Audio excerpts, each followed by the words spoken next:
Maintenant, on va faire le chiffre 3 et tout ce qui va avec. 12, 21, 30. La vibration de ce chiffre est très importante pour nous dans cette vidéo. Le chiffre de l'expression, le chiffre de créativité, le chiffre qui ouvre la porte à la joie, à l'amour et à l'expression de soi. C'est le chiffre de l'expression de soi et à travers ce chiffre, on existe. On existe à travers les mots, on existe à travers la création, à travers l'envie de transmettre, l'envie de bouger. Donc, pour tous les gens qui vont vers la maison 3, vers le Gémeaux, ces chiffres seront propices pour l'habitat. Dans un 3, pour tous ceux qui veulent communiquer, bouger, partir, donc tous ceux qui veulent une vie calme, stable et dans laquelle il y a beaucoup d'introspection qu'on aime, ce chiffre va paraître difficile à vivre. Donc ici, on a une correspondance au taureau qui est très importante à comprendre. Donc le taureau, c'est son chiffre spirituel, donc tout le monde qui va vers le taureau, la maison 2, aussi peuvent trouver dans ce chiffre leur compte. Donc, la communication, la créativité, c'est les mots-clés du chiffre 3, c'est la légèreté, la curiosité, cette envie de vivre, l'intelligence sociale, en général l'intelligence intellectuelle. Et ça peut pousser la personne à parler, à exister, à communiquer, à explorer, à rencontrer, et c'est quelque chose de vivant. Donc quand vous vivez dans un 3, eh ben, ça vous donne de la vivacité. Ça peut aussi donner une certaine dispersion, bavardage, ça peut donner des manques de profondeur, difficulté à terminer ce qu'on commence. Elle finit peu de choses qu'elle commence le 3, et c'est pour ça qu'elle peut être bonne dans les choses, mais le problème c'est qu'elle a du mal à terminer. Donc, si vous voulez construire quelque chose de stable, il faut s'exprimer, il faut utiliser votre voix. Et ici, on va parler de la maison. De toute manière, la maison et le nonor en lien avec l'écriture, la communication, si votre nonor est en lien avec la 3, ou s'il est en maison 12, pourquoi pas? Ça peut aussi vous aider, surtout si votre nonor est en Gémeaux, ou en Vierge, ou dans un signe d'expression de vous-même, pourquoi pas? Le 3 peut être un plus. On va faire... si vous habitez à juste purement un 3, et ben c'est une maison parfaite pour la création. C'est parfait pour la communication, la socialisation. C'est pas une maison où vous allez pouvoir être calme, vous allez devoir sortir, vous allez devoir être dans la discipline, dans la structure, pour justement donner ce produit que vous avez commencé. Mais c'est difficile de donner cette discipline et cette structure quand vous habitez juste un 3. S'il y a juste un 3 dans le numéro, c'est difficile à discipliner, puisqu'il y a plein de choses à faire, vous pouvez vous disperser. Donc, effectivement, c'est une pureté de la 3. Et la pureté de la 3, c'est, si vous voulez, plus de légèreté dans votre vie, plus de communication, moins de stabilisation, justement, et beaucoup plus d'écriture. Si vous voulez écrire, le 3, c'est parfait. Si c'est un 12, on a un 1 et un 2. Ici, on a l'individualité qui rentre en compte et la relation, plus l'expression. Donc ici, c'est un petit peu un nombre de sacrifices. N'oubliez pas que le 12, c'est l'arcane du pendu, et ça veut dire qu'il y a une certaine forme de sacrifice ici. Ça peut être une difficulté à s'exprimer librement. Par exemple, vous voulez vous exprimer, parce que le but quand même c'est le 3, mais quand il y a 1 plus 2, eh ben, on a une tendance à avoir du mal à vous exprimer, la peur aussi du jugement, la peur qu'on nous impose quelque chose. C'est un petit peu une maison où on peut subir les choses aussi, dans le 12, auto-censurer, et c'est important de oser parler malgré la peur, puisque le but de 1 plus 2 c'est quand même le 3, donc c'est possible qu'on vous pousse à vous sortir de votre coquille, et pour ça il faut aller contre vos peurs et contre vos insécurités internes. Pour le 21, 2 plus 1 aussi, mais ici on a un peu plus d'expression équilibrée, on a plus de communication fluide, on a un peu plus de réseau et de collaboration.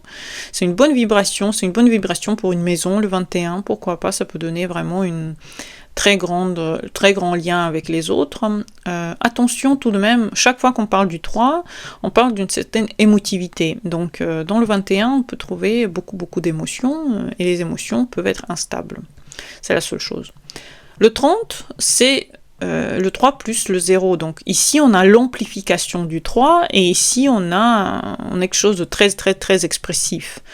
Donc c'est une très grande créativité, très forte, besoin de parler constamment, besoin vraiment constamment de se vider son sac.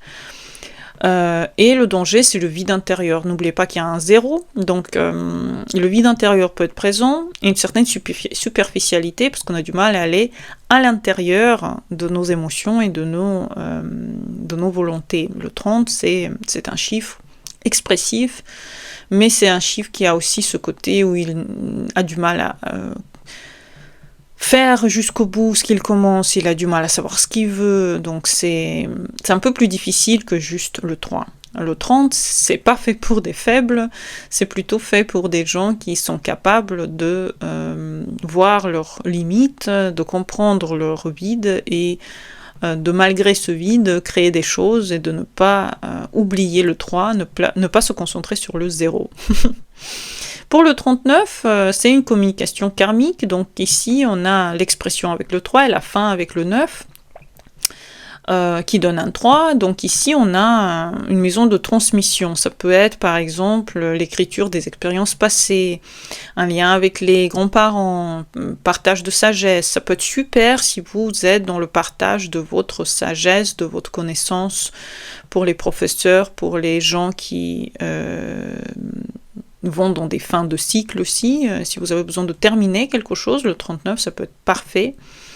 Fin de cycle à travers la parole, pourquoi pas, ça peut être vraiment des bonnes maisons pour transmettre quelque chose que vous avez commencé, que vous avez réfléchi. 39, ça peut vous donner beaucoup de profondeur, beaucoup de solitude, lié au fait que vous voulez partager cela, peut-être enregistrer des vidéos, écrire un livre, mais en tout cas ça peut être vraiment une maison plus profonde que normalement un 3 pourrait donner. Pour le 48, ici on a vraiment la structure, le pouvoir, puisque le 4 et le 8 donnent le 3, on a une communication un peu plus sérieuse et réfléchie, stratégique. Donc c'est des businessmen, si vous voulez être un bon businessman, ça peut aider, l'enseignement structuré, si vous manquez vraiment de structure, vous ne savez pas mais vous voulez quand même avoir le 3 qui est présent dans votre vie, pourquoi pas, ça peut être une bonne clé pour cela. C'est de venir vivre au 48, mais n'oubliez pas que la rigidité de l'esprit n'est pas loin, parce qu'il y a le 4 et le 8 aussi, et le fait que vous pouvez devenir contrôlant, rigide avec le 48. Mais le 3 est bien présent, le but du 48, donc, mais on est un peu plus sérieux, un peu plus stratégique, un peu plus, on se contrôle un peu plus davantage. Le 57, ça fait 3, et on a la liberté et l'introspection qui nous donnent le 3. On a un conflit intérieur, donc c'est vrai que ici on a envie de parler, mais on a beaucoup de besoin de solitude aussi. C'est instabilité mentale, je pense au 57, puisqu'on a un total besoin d'être seul, et en même temps on a un lien avec la liberté de la conscience qui présente aussi, avec le 3 qui est le but du 57. Donc je pense que c'est pas pour les faibles, le numéro 57. Il faut savoir être présent et absent, savoir avoir et des jours où vous êtes seul, et des jours où vous êtes présent avec les gens, et des jours où vous faites ce que vous voulez.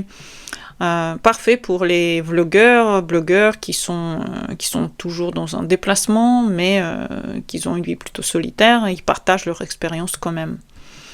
Le 66, ça fait 3, et les 2-6, c'est une double responsabilité. C'est une vie familiale, mais il y a beaucoup de responsabilités, beaucoup de choses à faire. C'est une maison lourde émotionnellement, parce que ça nous crée beaucoup d'attentes des autres. C'est une charge familiale, ça peut être beaucoup d'enfants, ou des choses qu'il faut régler dans la famille, une pression. Mais c'est pour guérir de tout ça, il faut s'exprimer. Donc le but de ne pas complètement être tout le temps dans le travail et commencer à vous exprimer se situe dans le 3. puisque 6 plus 6, ça fait 3, et donc c'est... enfin, ça fait 12, donc ça fait 3. Il y a un côté où une pression, en fait, de faire certaines choses, et pour arriver à sortir de cette pression, sortir de toutes ces responsabilités qu'on vous impose sur les épaules, bah, il faut discuter, il faut communiquer. Donc c'est une maison qui va vous mener vers la communication, tant bien que mal, même à travers les mauvaises expériences. Le 75, c'est la quête de la liberté, quelque part.